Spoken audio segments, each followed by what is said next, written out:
Okay. Testing, testing, testing.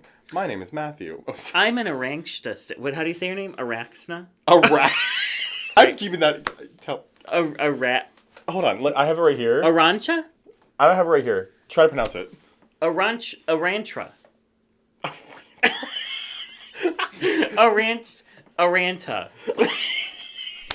We'll call her Ranch.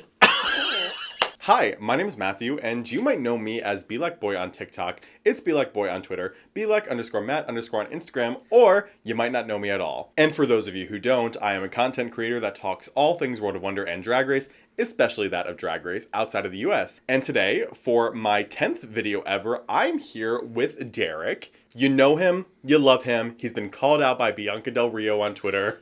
It is the Drag Detective. Hi! Thanks for having me, Matthew. Of course, Derek. I wanted to thank you very much for coming onto this channel so we can have this little fun time to talk about upcoming seasons. I am ready to be schooled by you because, as we know, you're the international stan and I am an imbecile. So I don't... So I know nothing about, I would say, a majority of the international seasons. So I feel like with my expertise of riggery and your expertise of the world, then I'm well traveled. Together, we will make a perfect little combination. I think so. Or maybe this is just going to be the worst disaster. Maybe the dislikes on this will be more than YouTube Rewind 2018. As many of you guys know, the cast of RuPaul's Drag Race UK vs. the World Season 2 finally revealed itself. And with the cast reveal, I thought it would be fun to bring Derek on here and do a little cast assessment. I thought it would just be like a fun little kiki that we could do and talk about this upcoming season. We have We have a crop of 11 queens competing on this versus the world. And I say, in my opinion, one of the best All-Stars cast ever. And that is in combination with, of course, the US and UK queens competing, as well as the international queens that I know and love. Derek, as the drag detective, don't look at me like that. As the drag detective, I did want to ask you, how would you gauge your knowledge and your understanding of international franchises of Drag Race? Give us like a rundown of like what franchises you have seen, maybe have started and not finished. Just give us a rundown of where your expertise lies. So, US, I got it. We know that I got it. The UK, I don't love it, but I got it. Canada, I've seen all of 1, all of 2, part of 3, all of 4. You stopped watching 3? Yes. Down Under failed. I did watch 1, but season 2 I couldn't get through. And you had me start España. I did, season 3. So naturally didn't finish that either. Leading up to Drag Race España season 3, I was like, Derek, you have to watch. You would not shut up. I would not. Every day, Derek, 4 days till España, 3 days till España. My blood was pumping. I was so excited, and we were given that. Something. I like to call it the constant thorn in my side. After those first 2 seasons, I said this is the best international franchise. Derek, you have to watch. If you're going to watch any non-English franchise, this is the one. And then season 3 happened. Well, it's kind of the same as, like, we made a whole video about how All-Stars 8 was going to be the greatest season of All-Stars with the most iconic cast, and... Well... we saw what happened. Sort of, kind of. So, I guess to sum up your statement, your knowledge of non-English speaking franchises is probably... 0. Yeah. Well, like, honestly, from my perspective and, like, in my, like, day-to-day life, so much of my life is already Drag Race. Watching old seasons, watching new seasons, watching, you know, All-Stars, all these things. I don't have the time or the mental capacity to have any more Drag Race in my life. I'm good with where I'm at, but... that's why we're the dynamic duo, because you've watched all the shit I haven't. So if you guys were paying attention, Derek said I had mental illness for watching all of the international franchises. Just let it be known, I do have a job. And I don't, so... and I still make time for it. So when you saw this initial cast reveal, we had a healthy blend of queens you know, queens you recognize, and a healthy blend of, like, queens you maybe have heard of, but you've never watched their seasons. Can you, like, tell me about what your reactions were to that, like the initial cast reveal. Are you talking about the cast reveal that happened today, or when it came out on Reddit? Oh, you're a spoilerina. I'd say when the cast was revealed on Reddit. When the cast revealed on Reddit, I will just be 100% honest. The people that are on it that I know are kind of hit or miss. Like, Okay. a couple of them I'm excited for. A couple of them I don't need to see on my televisions right away. I don't need to see, like, I'm not, like, frothing at the mouth for more of them. Mm-hmm. But this happened plenty of times where someone who I'm not excited to be on an All-Stars comes on and absolutely, like, Raja O'Hara. I was like... You weren't excited for Raja? I was like, oh, wow. why do we need her on? Kylie Sonique Love. I was like, she's Wow. cool. She's cool, but, like, I don't know. And literally the two most iconic people in that season. Yeah. So... Going into a season, even if I'm not, like, thrilled about the cast, I don't necessarily... That doesn't hold much weight for me, because people can change your mind, like, constantly. So, then my follow-up question, I guess, on that note of Raja and Kylie, this is going to be a kind of different experience for you, because you at least knew about Raja and Kylie. Mm-hmm. You're kind of going into the season with, I think there are 4 queens from non-English franchises, from non-Roof franchises, and I guess one from Down Under that you... are not really that familiar with. I saw half her season. So you're kind of going into this season with like half the cast of unknowns and half the cast of people you do know. Yes. Does that kind of create a certain dichotomy with how you're going to approach this season? Well, I'm trying to think of like UK. So true, Noodle.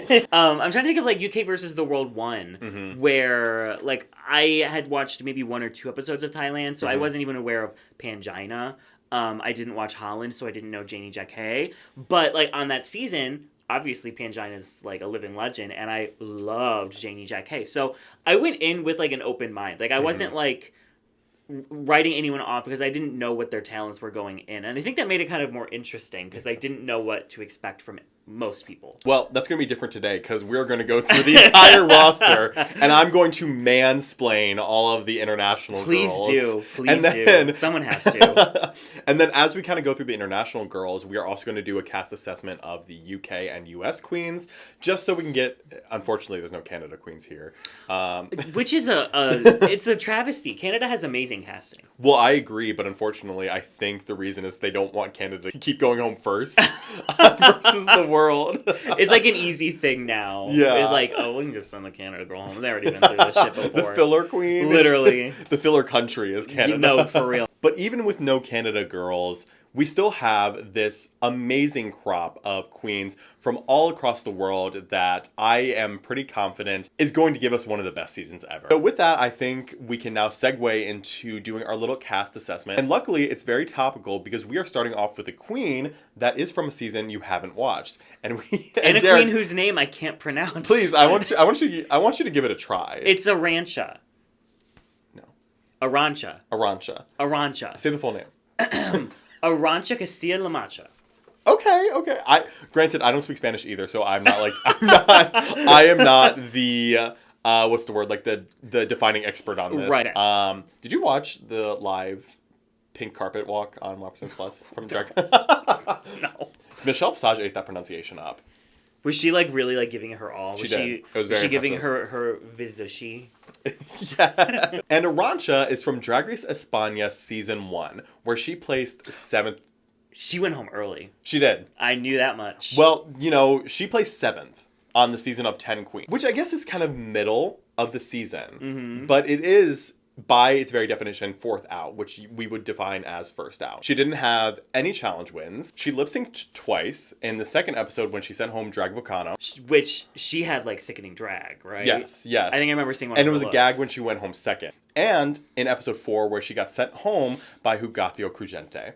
Do any of these names mean anything to you? Hugatio? I know of them because they had very, like, alternative drag. Mm-hmm. And I remember seeing some of their looks on Instagram and being like, ooh, love that. Yeah. Hugatio and Arantxa, on that note, are also very close. They're really good friends, and I'm almost positive they started a podcast together. They definitely have had a blooming friendship post-season. And then, after the season aired, about a year later, in December 2022, Arantxa came out as a trans woman. So she is bringing some trans representation to this season as well. And so, Derek, I wanted to ask you what your thoughts are on her promo look, especially not knowing first offhand what her initial style is. Okay, so the look, it's giving a little bit of Britney mixed with Justin at the VMAs early 2000s with this denim. Okay. Especially with like the color blocking of the denim on the bust. That's really giving that vibe to me. I'm liking the mixing of materials with the feather and the denim. And then I like the jewelry with it. I think it's like a lot of pops going on everywhere, but none of it feels like it's too much, and it feels very streamlined, and it makes sense from head to toe. The wig is sickening. The wig is sickening. What do you think of her makeup as well? She has big eyes. She has like big, like, what do they call it when like you have like sad eyes, like doe eyes? She's very she's very doe-eyed. Mm-hmm. So like your eye goes straight to her eyes, and she definitely is trying to highlight it. I think her makeup is actually like really, really cool. I think her makeup is stunning. I think she's really, really stunning. One of the things I wanted to comment on, and I've kept up with her a little bit after her season, but one of the things I wanted to comment on was that her makeup specifically has evolved so much since her season. I think especially after coming out as a trans woman, she sort of found her identity in her creativity and her art. This promo look, I agree with everything you said. This is a gorgeous, gorgeous denim look. And it's funny that you bring up Britney Spears, sort of inspired, sort of that early 2000s pop star, because if I remember correctly, back on her season, she described herself as like a Spanish Hannah Montana. That was kind of her style. Her sort of thing was giving very early 2000 pop star, and Hannah Montana was very much one of the queens. The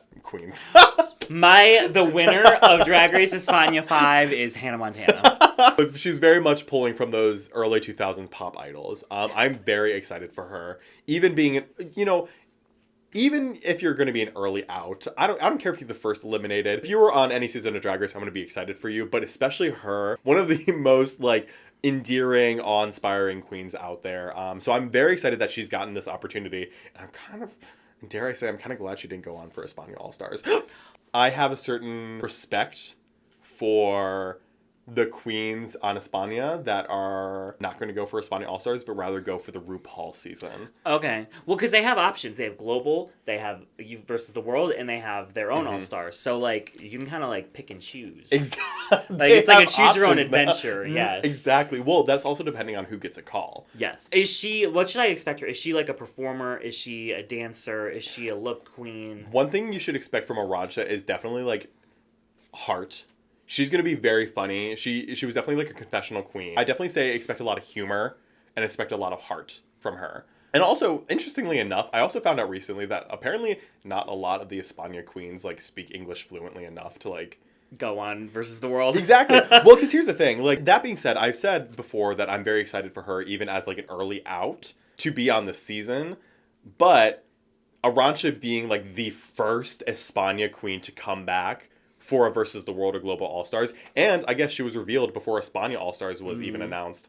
Their cast was even announced, so she's like really the first España queen we're seeing come back. Her being the first one is kind of a gag. You know, there are queens that you might have expected sooner.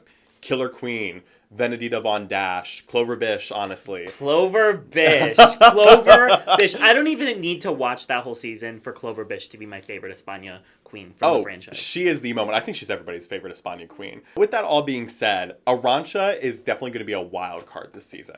She's one to look out for, but I just adore her, and I hope you like her too. I feel like I will. I like the performers that aren't necessarily there to like win, but they're just like have a good time. You said she's not like, you're like expect heart. That means she's not gonna win challenges. So well, I see here in this article from Gay Times 0.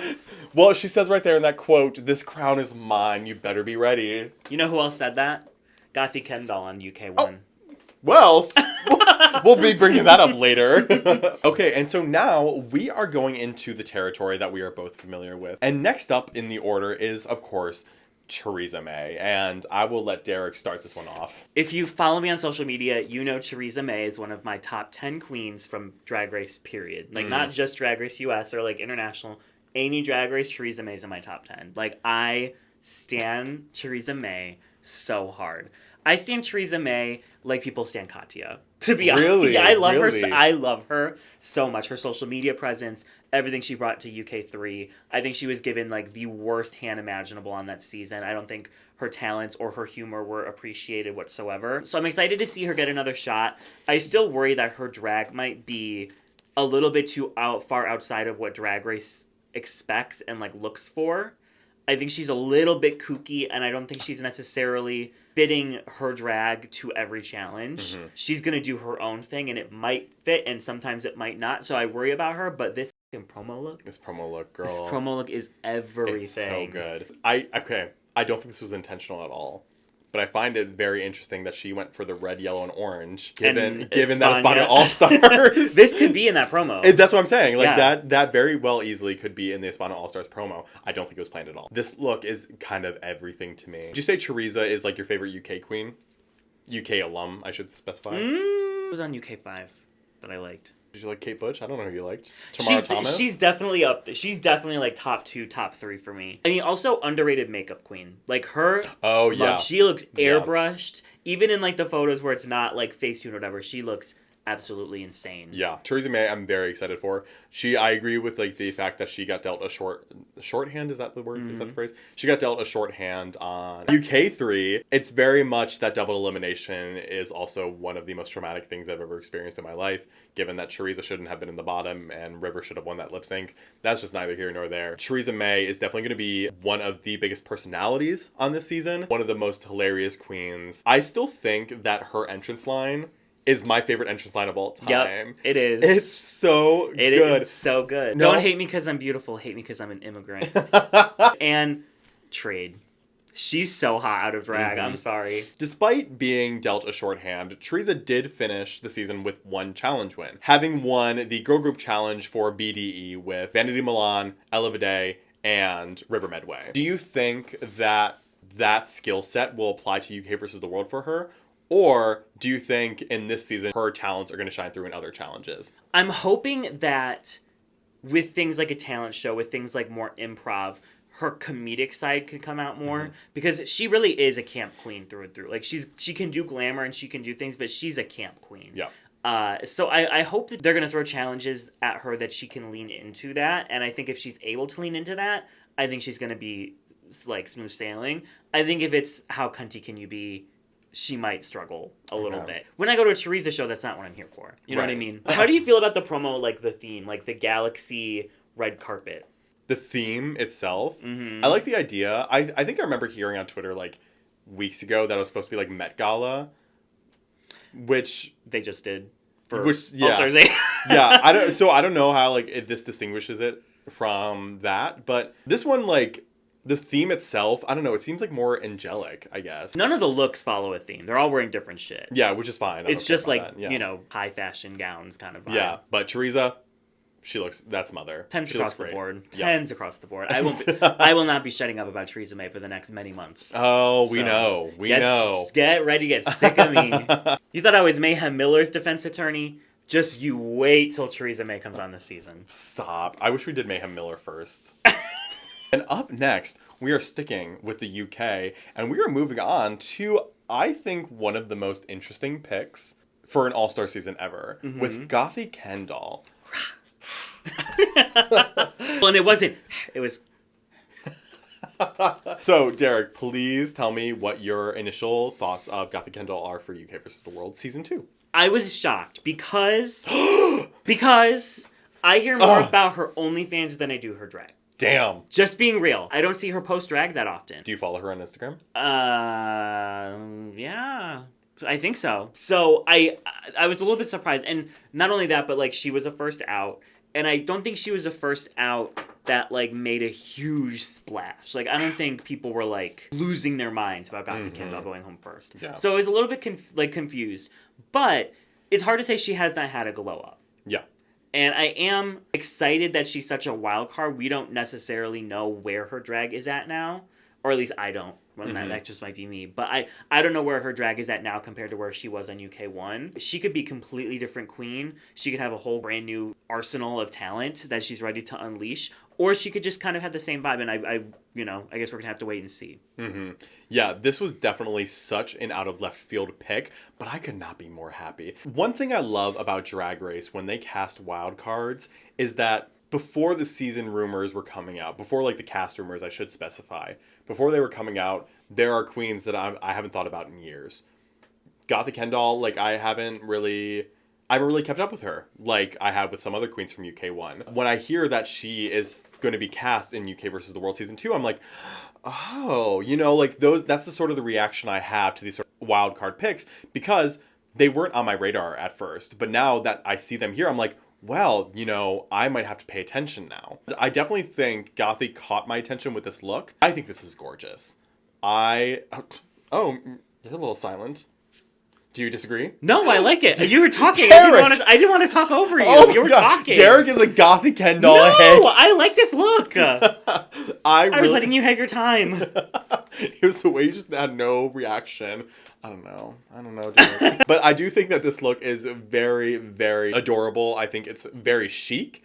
And I do want to see, I can't wait for the Meet the Queens. Oh, you know, this is as good a time as any. This is as good a time as any that we are filming this before the Meet the Queens comes out. So we are going literally based on the promo looks and vibes. Mm-hmm.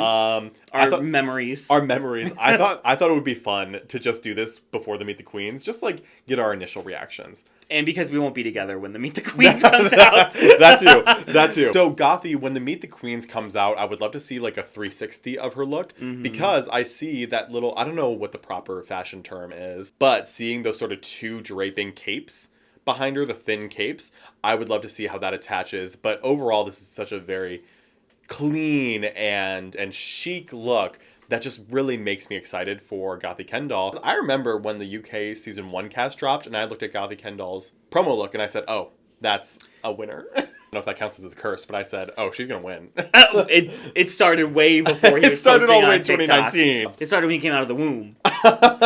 Team Victoria Parker. So this isn't like so good that it's changing my entire perspective of GOTHY. I'm not like, oh my gosh, she is like gonna come and slay. Like, it's a good look, but for being a first out who isn't one of the first outs that people are like begging to come back, I think she could have gone harder and like maybe more big with a silhouette or with just the details. But that's not to say that this is not good. It's just not blowing my mind. I'm going to have to disagree with the idea of going bigger. I think the light blue feathers complementing by the dark blue corset and cape, complemented further by the black lace that she has on her limbs and the black choker. And the black choker and the hair, and even the makeup complements it, because she has, it looks like the light blue eyeshadow, but then the really dark lashes, or maybe eyeliner. I don't think this needed any more. I think this is like the perfect level. I think it's very tasteful. I guess what I meant is this doesn't need more, but the look, she could have done a different look that was bigger in scale or bigger in concept that would have excited me more than this. Wow. Derek hates GOTHY KENDOLL. She can literally rot in hell. No, I'm kidding. I'm joking. I'm joking. I'm not the villain. That's not me. Well, speaking of villains. Oh, it's Anaconda. Moving on from a first out, we are now going into a runner-up with Anaconda. Now, Derek, I believe you mentioned earlier that you did start her season, Drag Race Down Under Season 2. Did you finish it? Minnie Cooper went home and I said, I don't care. Yeah. But I saw plenty of Hannah, you know what I mean? Like, she'd already won some challenges by then and been in the top a lot. So I'm very familiar with her and her work. I will say, of everyone on that season, I was a little bit surprised they went for her first. Really? Yes. When you have, like, Queen Kong, you have Minnie Cooper, you have Beverly Hills. Yes. Faux fur. There's just a lot of people who I would have thought production would go for before her, but I understand why you would choose her because she's really good at Drag Race. Yeah. She's amazing at Drag Race. Yes, she is definitely a queen that has the Drag Race formula down to a T. I believe she is, the second queen ever to win 3 challenges in a row, I believe. I don't think I agree with, of all the people on that season, like, it's a surprise that she is coming back first. I think that entire top 3 is truly one of the strongest ever, Spanky, Queen, and Anaconda. I think because she didn't get the best reception from fans, that's why it makes sense to bring her back. Yeah. She's coming in with a storyline already set up. Yeah. Redemption. And I do think that she is coming in as one of the strongest players. I don't know how many of the girls actually watch Drag Race Down Under, but I feel like if they do, they would be scared of Anaconda walking into that. I guess I was going to say walking into the workroom, but I guess now it's like walking on the stage. Yeah. Derek, please tell me your opinions on this look. So, Matthew, what do you think of this look? So, Noodles, what do you think about this look? Noodles in the back, like, not me, bitch. This, we know that she can look great. We've seen her look great.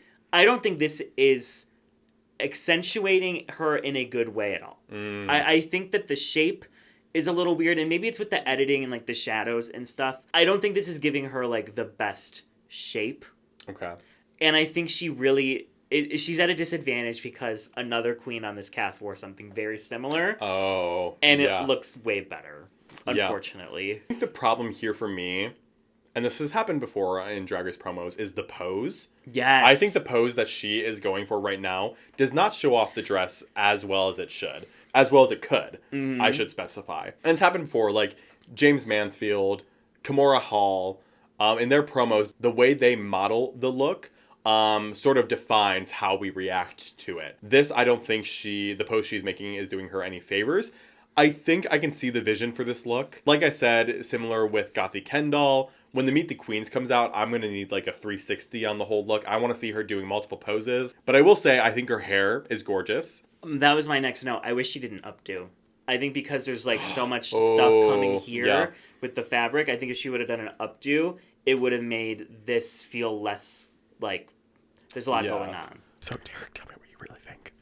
I think this is the greatest look I've ever seen in my life. Wow, that's so real. But and the other thing about this promo look too is that Hannah Conda, she had some looks on Down Under 2 that were absolutely stellar. She had some great runway looks. And so when we get to like this UK versus the world promo, it's kind of like she looks good, but we've seen her in so much better multiple times. So I imagine she's going to be bringing that on this season of UK versus the world.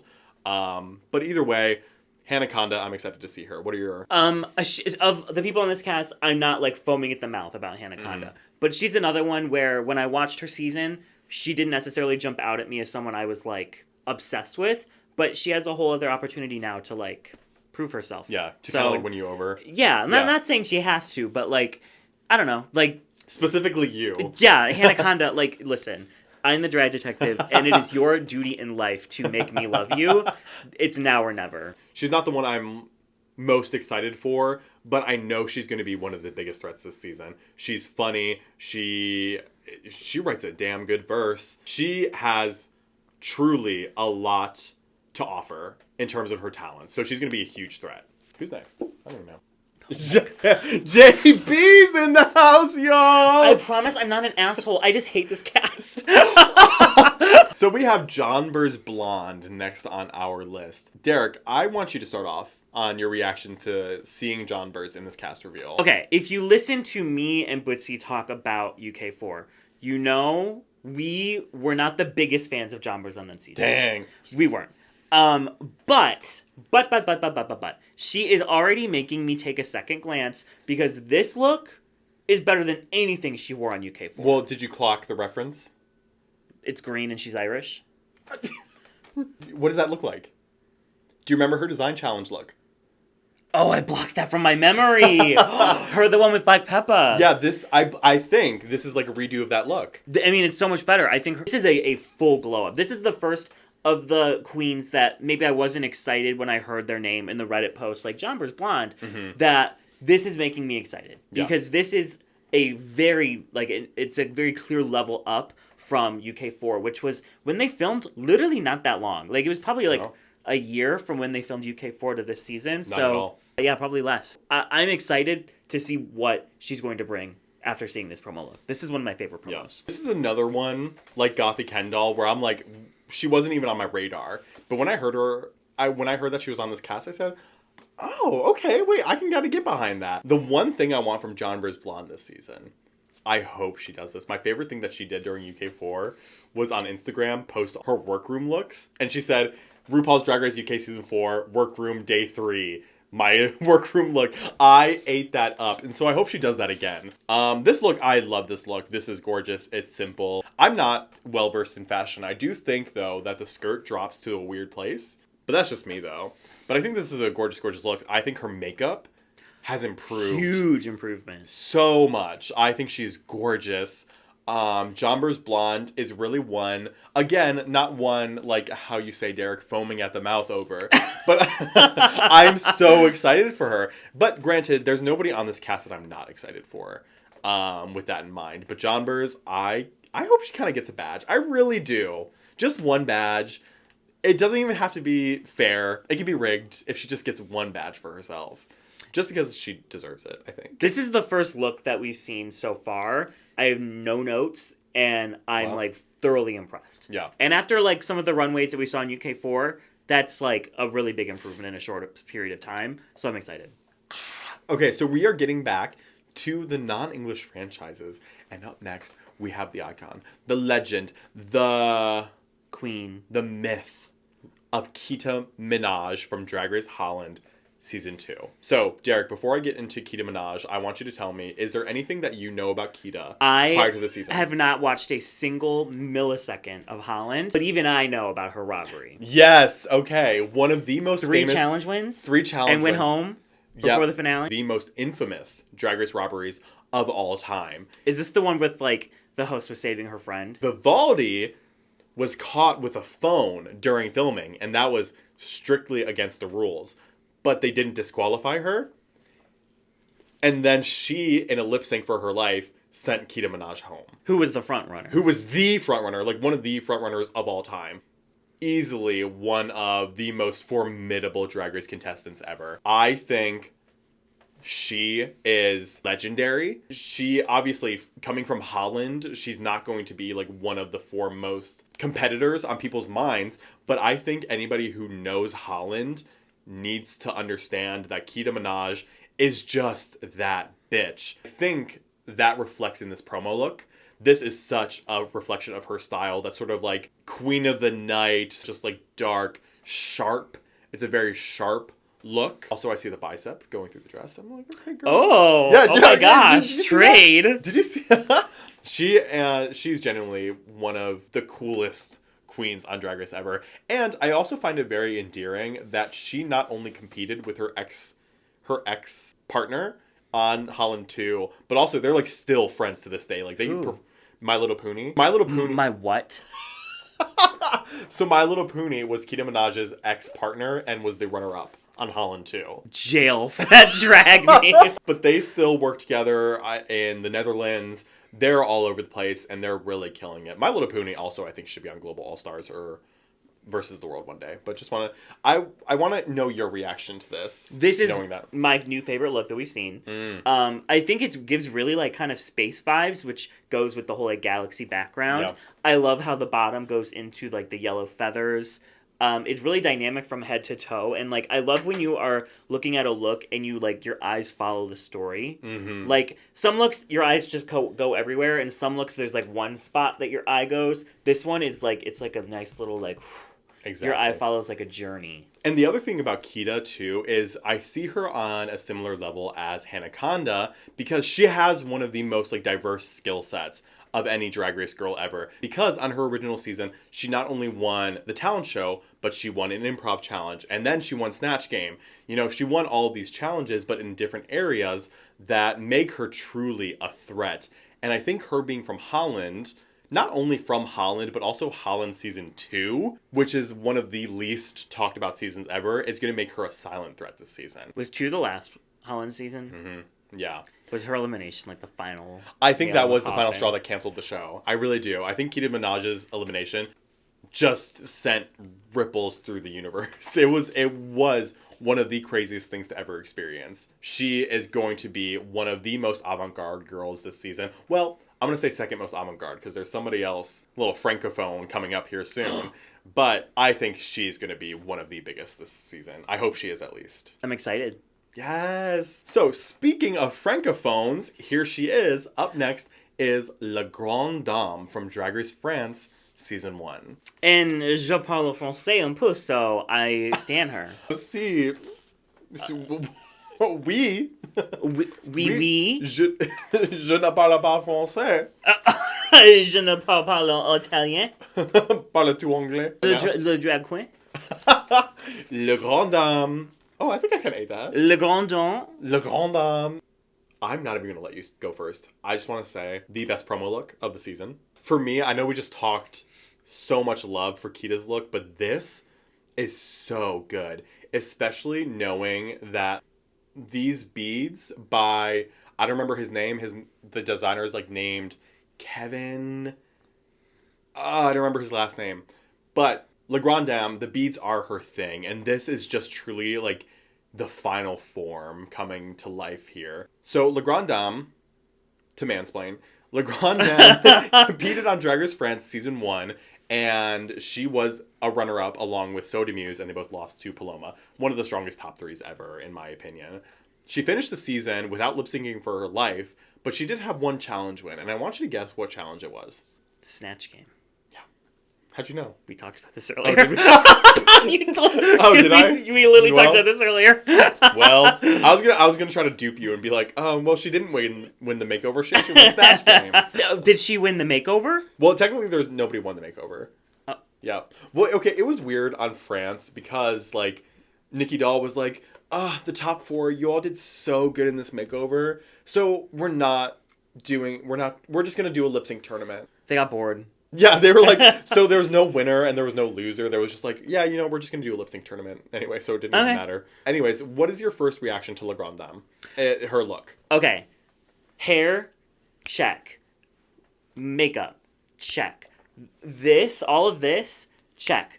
Loses me on the bottom half. Dang, that's crazy. Okay, but like... And the shoes! The shoe I love. Loses me on the bottom half. Why? It's a little bit mess. It's a little bit like... you just don't understand. It's a lot. I wish the structure that was here and like the very... Like there's strategy on which color bead goes where here. Mm-hmm. I wish that was down here because it is just a lot of beads and a lot of places and a lot of colors. And you're like, shut the fuck up. You know drag knowledge ass bitch. You know drag knowledge ass bitch. Because that's my girl. You can't come for my girl like that. I'm not. I like half of it. The other thing, too, I will say about this look, I don't know what happened. I don't know if it's something with her makeup, but something in her face screams murder. I see such a strong competitive nature captured in this look here. She is here and ready to win, which is very funny that she can serve such face like that, but still be one of the nicest and kindest people I've ever met in my life. Met. Interacted with online. Met. Like, she is one of the ones that truly took my excitement for this season and augmented it to, like, unbridled anticipation. I'm not even joking. Like, I'm so ready for this bitch. What are your expectations for her?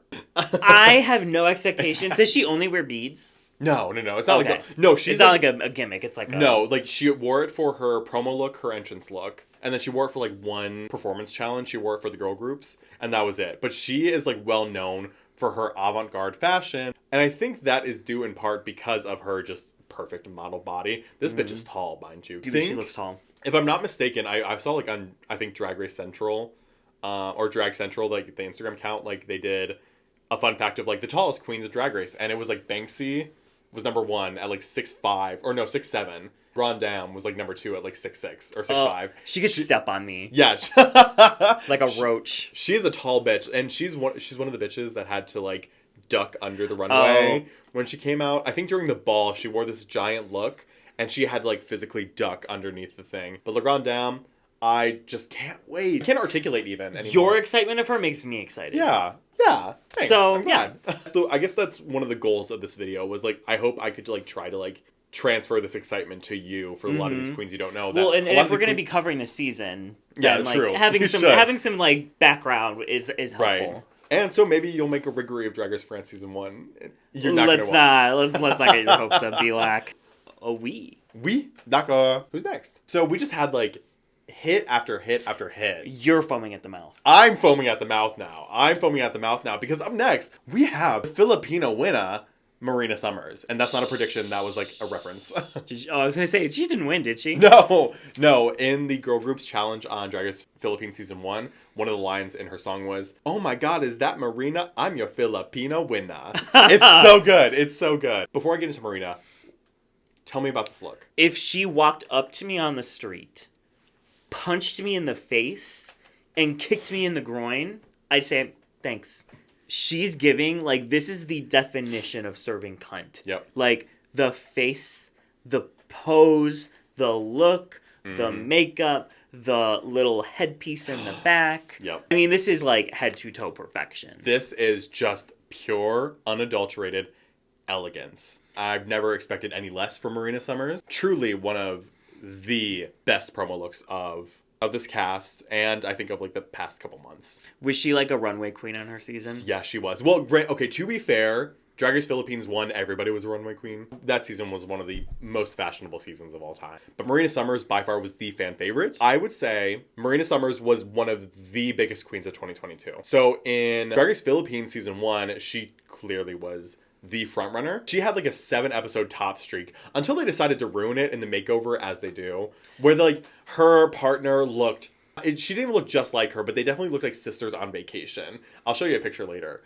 And they were like, well, yeah, that's it. The typical makeover. Yeah, you look too much alike. Yeah, I always like to call the makeover the reset button, where they just like to make up whatever they want. But Marina Summers, she's coming back with not even a vengeance. I don't think she has anything to avenge. She just happened to lose. There was no moment in the season where she wasn't the main character. There was no moment in the season where anybody doubted her skills.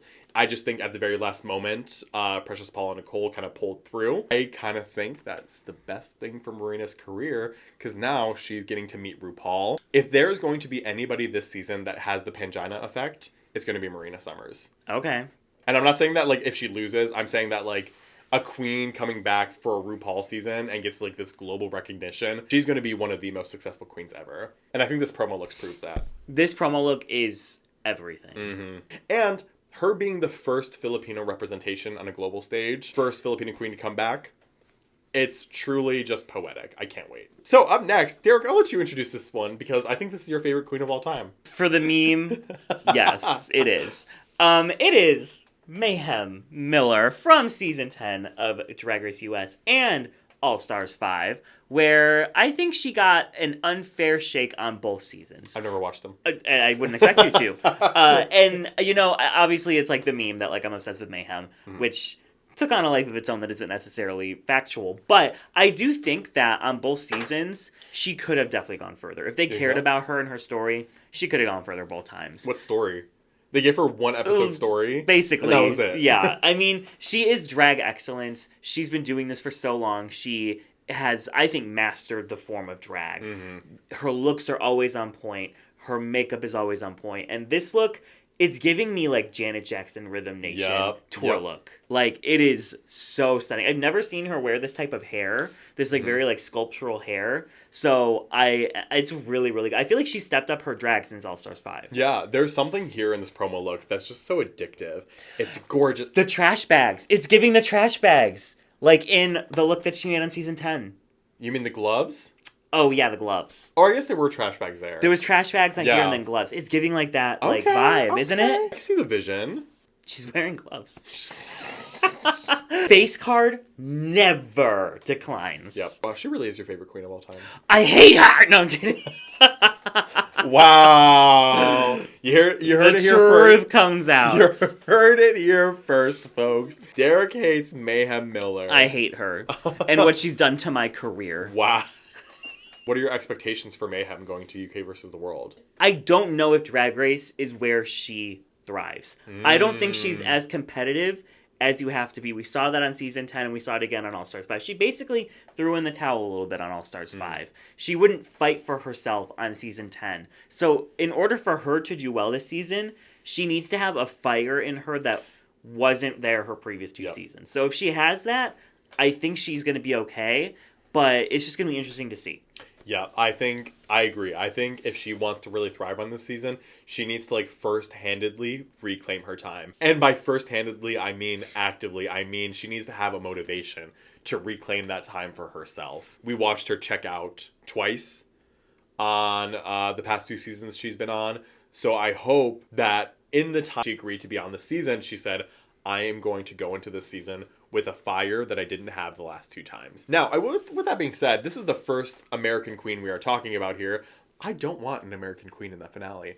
Sorry, I'll say it here first, folks. I do not want an American Queen in that finale, but I do want Mayhem Miller to reclaim her time, to redeem herself. I want everything that she can get out of this experience. This is already her best promo. Oh, 100%. So, like, she's already, 100%. like, a step Well, to be up. fair, she didn't have a promo for All Stars 5, yes.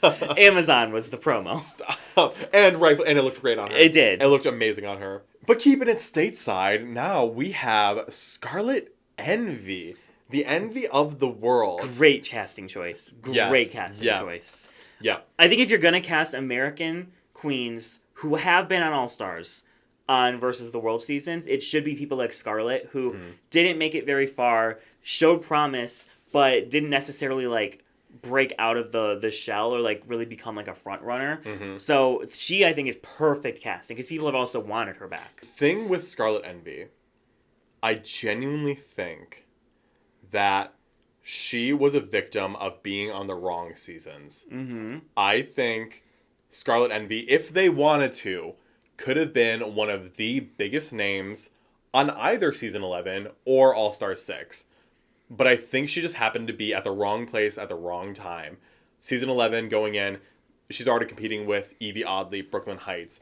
And I'm not saying that she didn't have the caliber to compete with them, but I am saying that the producers saw the potential of Evie before they saw the potential of Scarlet. Just like in All-Star 6, they saw the potential of Raja and Kylie before they saw the potential of Scarlet Envy. I hope that this changes the third time around, because I think Scarlet, I don't even want to say disserviced, but I want to say that she's one of the most swept to the side queens that production has ever given us. I think production has swept her to the side more than any other queen in Drag Race history, at least from a US perspective. This time, I think this is her chance. This is her chance to actually prove herself to be a threat on the season. And I think she's doing that right away with this promo look. Think about it, like, if she was on Season 10 and All Stars 5, she makes it to the end both times. I agree. I agree. Like, this is... I think she will always be kind of... She fucked herself over by having one of the greatest promos ever the very first time that she went on. Because I don't know if she'll ever be able to reach that, like, level of slayage as that, like, that was Season a 11 promo. Yeah. This is very close. This is my favorite look so far. I love the geometry of the gold spikes on the side and how it comes up into the bust line. The hair is literally stacked all the way to heaven. Yep. She crowned herself. She said, even if I don't win the season, I'm fucking crowning myself at this point, bitch. I think the gloves, I think the fabric choice is so... It just looks rich. And her makeup over the years has, like... It's gone, like, next level. Yeah. And something that I think about with Scarlet Envy is... I remember she was a guest on the pit stop with Bianca Del Rio. And I remember being like, oh, this episode's probably going to be like, whatever. Because she is not the funniest in what we've seen on the show. But she kept up with Bianca. She was so funny on that pit stop. And I was like, oh. And, like, I already knew she was on the season by then with the Reddit spoilers. So I was like, she might actually, like, slay this season. If that's the level of, like, comedy and, like, not even just comedy, but, like, she would, like, like, what do you call that? Confidence. Yeah. That if she brought that confidence, yes. Yeah. If she brings that confidence into the season, I think this will be her season. I think if she's going to make it to the end of any season, this one is what I see for her. Yeah, this is going to be the chance for her. I do think that this is going to be the last time for Scarlet Envy. Yeah. I don't know if there's going to be another opportunity for her beyond this. So I hope she brings it her all. And I think she will. I mean, granted, she brought it her all every single time she competed. It's just like at the first two times, production didn't care. This time, I think they're going to actually finally pay attention. And like you said, she crowned herself. She walked in there and said, fine, if you're not going to notice me, I'll at least notice myself. And I'm going to trust that the fans will notice me. They have every single time. The fans have always come through for Scarlet Envy. This look is everything. Oh, yeah, this promo look. It's so good. Like I said, I don't want a single American queen in the finale. But Scarlet Envy being here, yeah, I want her, like, to make it right up to the end. I just want her to get her flowers. Yes. I want her to, like, win a challenge. But is this going to be, like, a All-Stars top 2? I'm assuming it's going to be, like, the old, like, UK versus the world. Well, I was about to say I want her to win a challenge by herself, but I guess that can't happen. So we'll see if she can win a challenge and a lip sync. Oh, yeah. Has she won a lip sync? She hasn't won a single lip sync. She only lip synced once. She won the 6-way lip sync.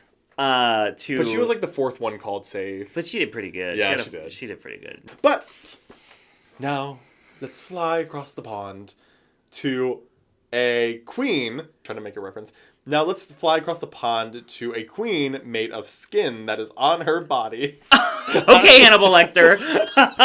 This is who I'm most excited for. Of all of them? Everyone on this cast. Really? This is who I'm most excited. I mean, obviously I only know half the cast, Yeah. but this is who I'm most excited for. Yeah. Why? She was very green on UK2. But she had that dress made of materials she that is had, on her body. She had all of the charisma and all of the comedy and all of the singing chops. She just needed to polish up and honestly get some coin. Yep. And now that she's been able to get coin, I think she's waited a pretty good amount of time. Like, she didn't go right back in, which I think is smart. She's waited 3 years. Yeah. So yeah. I am so excited for Tia KOFI. Literally her only issue on UK season 2 was her runways. Mm-hmm. That was literally the only issue. The mascot. The mascot. The ice cream was like a mascot. Yeah. What was the 2-in-1? Remember? When she put on that bodysuit? Oh my gosh. And then there's just a random red dress underneath. Oh, that was genius. Oh my god. Her mind. Tia KOFI, clearly going to be huge one of, threat. if not the queen this season. Because now she's worked all over the world. Now she's one of the fan favorites of UK2. Just so lovable, so personable. I can't wait for her on this season. But Derek, what do you think about this look? Okay. Dang. It's fine. It's nothing crazy. The shape at the waist is a little weird. It's a little boxy. I think the bustier is really cute. Mm-hmm. I think that the hair is really fun and her makeup is, I think, improved. The bottom half I could do without. Yeah, I like it. I just have 2 problems. Unfortunately, the way that the skirt is laying, it does seem like a sheet that's just kind of tied around. It looks like tattoo skin. You know what I mean? But it's like pig skin that they use for tattoos. That's what it looks like. Chad, is this real? I have no clue what you're talking about. Word, insert right here. I'm not even going to insert anything. Second problem here is I don't like the pose that she made. Yeah, the pose is it's giving like finger puppets, like little shadow puppets on the wall. It's just for me the pose is just stiff. Mm-hmm. It's just I think if she just smoothed everything out. Here we are in our little sweatshirts and our This is a sweatshirt from the mall. Dolce & Gabbana.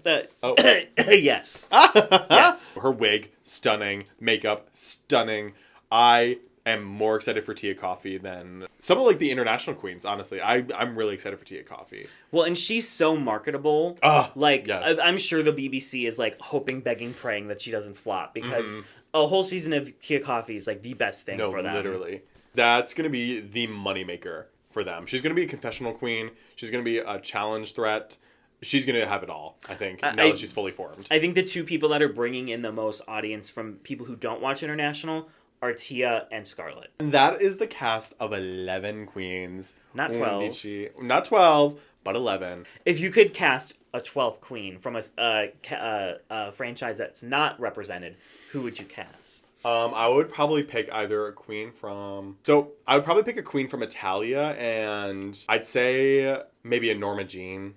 But I'm going to say a Norma Jean for literally every season that's coming. I want a Norma Jean on Global All-Stars. I want a Norma Jean on Canada versus the World 2. Wasn't Electra Bionics talked to be in this season, but she doesn't speak English well enough? Electra, allegedly, she was asked to be on Canada versus the World season 1, okay. But she was like, no, I don't speak enough English. Sorry. Get that Duolingo going, girl.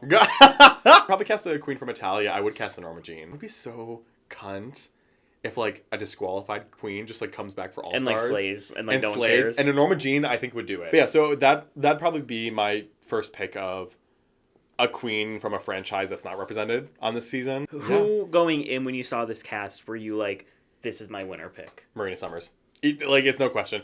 But over Grande Dame? Yeah. Oh my god, yeah. Grande Dame and Marina Summers are my top 2. They're the 2 I'm just most excited for. Keta Minaj is up there. If I had to pick a top 4 right now based on queens I'm most excited for, Marina Summers, Grande Dame, that's my top 2. And Keta Minaj and Tia KOFI are up there with them. You spelled Theresa May wrong. You spelled GOTHY KENDOLL wrong. Okay, based on what we've seen today, I want to know your thoughts about like the queens from franchises you don't know. And if any of them are going to be like in your preseason top 4. I think Keta Minaj is the one that excites me the most. Like Okay. her style of drag is what excites me. So I'm excited to see her on this season. I think Okay. the most of the queens I'm not familiar with. Oh, okay. Do you think you would put her in your top 4? Based on not knowing literally a thing about her. Keep in mind, guys, this is still, we don't even have the Meet the Queens yet when we're filming Yeah, this. I think I would because like a lot of the queens that I do know, I'm not the most confident in. Like I think Scarlet has a shot, and I think that KOFI has a shot at making it far. Not Mayhem Miller. Sorry, girl. So I could see someone like Keta Minaj or someone like Marina Summers like coming in to that. Yes. Good. I think you said it, but can you remind us, please, what was your favorite promo look? It was Scarlet Envy. Of all of them? Mm-hmm. Yeah. Okay, that's tea. I love the color palette and I love the shapes. Yeah, that was good luck, but I gotta give her my girl, Grande Dame. And then, of course, Marina Summers is up there. Marina and the third, like the top 3, like Scarlet, Marina, and for me, fucking JONBERS Blonde. JONBERS 8! Wow. Those are my 3 favorites. I'm becoming a blondie. A blondie. I'm becoming a blondie. Please. So now we have your like top 4. We have your favorite promo look. Just overall, what's your level of excitement? I guess is what I'm going for here. I don't want this to come off shady. I feel nothing in the sense that I have no expectations. I don't know what's going to happen. I don't know who these bitches are. I wasn't a fan of UK versus the world. I wasn't like obsessed with Canada versus the world. I don't like the format. Some of the casting confused me or just didn't excite me in the queens that I did know. So I'm not going in like pumped up. Like I feel like if I watched the other seasons, I'd be pumped up because I feel like those are the queens that are really like exciting. Me and the international Drag Race girlies, Yes. we are pumped. Yes, I can tell you that much. So I'm not pumped, but I'm waiting to have my expectations. Like I guess I have no expectations, so I'm going in completely blind, no expectations. Okay, Monet. Well, thank you very much. You've been so lovely. I'm gonna let myself out. Kennedy, call the Uber. Thank you so much for joining me here today. I had a lot of fun talking with you. I think we entertain each other more than anything. Yeah, I mean, at least we had a good time. At least we had a good time. Yeah, I can't promise about the viewers at home. I won't read the comments. But no, if you like how like we are kind of like, I think we're like 2 sides of a coin. We're like Are we? We're like the international stuff, and I'm kind of more like green to it. We do have a podcast where we're going to go over every episode. It's the first time I'm hearing about it.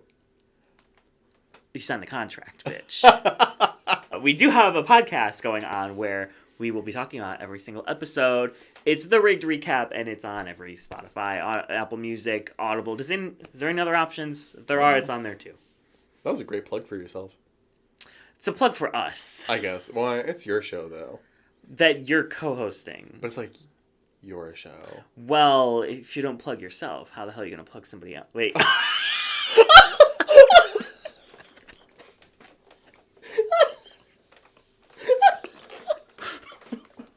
And with that, I can say for all of us that we are very grateful to have you here and provide your opinions. We'll say that, yes.